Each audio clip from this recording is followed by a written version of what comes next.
rapporte que le prophète alayhi salatu wassalam a dit « Chaque individu sera ressuscité dans l'état où il se trouvait lors de sa mort. » Comme on le sait en islam, Allah subhanahu wa ta'ala nous envoie des signes, parfois beaucoup plus évidents les uns que les autres.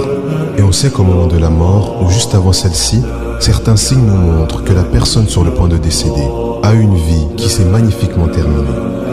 Mais les personnes qui s'occupent de lavage mortuaire sont parfois confrontées à des situations étranges, voire effrayantes. Et c'est souvent en se penchant sur la vie de la personne qui a été surprise par la mort qu'on finit par comprendre la cause de son sort. Une femme qui effectuait des lavages mortuaires a dû un jour appeler un cheikh, car elle rencontrait un problème.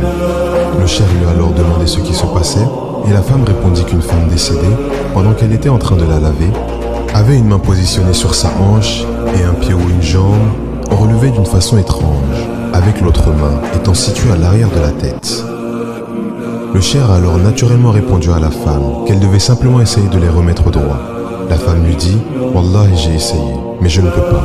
Je ne peux pas car ces membres risquent de se briser. » Et le prophète alayhi salatu wassalam a dit que briser l'os d'une personne décédée est comme briser l'os d'une personne en vie. C'est en suivant donc les conseils du prophète alayhi salatu wassalam dans le fait d'être douce, même avec la personne décédée, que la femme a fait son maximum pour ne pas la violenter jusqu'à rencontrer cette difficulté.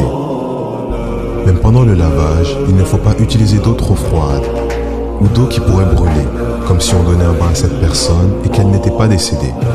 Le cheikh lui recommanda de prendre une serviette qu'elle tremperait dans de l'eau chaude et d'ensuite l'appliquer sur les membres bloqués pour que petit à petit, elle parvienne à les bouger. La femme a essayé, mais rien n'a fonctionné. Elle continua en disant que c'était quelque chose de beaucoup trop visible et que même en la couvrant de son linceul, son état serait remarqué. Le cheikh lui répondit à court de solutions d'essayer du mieux qu'elle pouvait. Cela sans briser ses membres comme il était recommandé. Il lui dit cependant d'aller rencontrer sa famille pour savoir comment cela est arrivé. Elle proposa alors de demander à sa mère, mais le cheikh lui préconisa de la prendre à part et d'ensuite lui demander, afin de préserver leur intimité.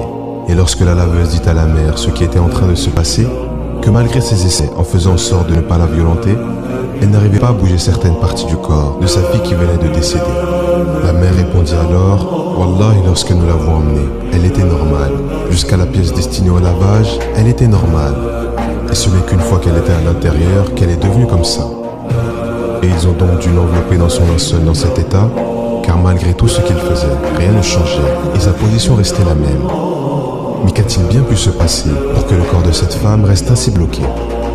La femme repartit après que toute la procédure de l'enterrement soit terminée, en demandant à sa mère si elle avait une explication sur ce qui était arrivé.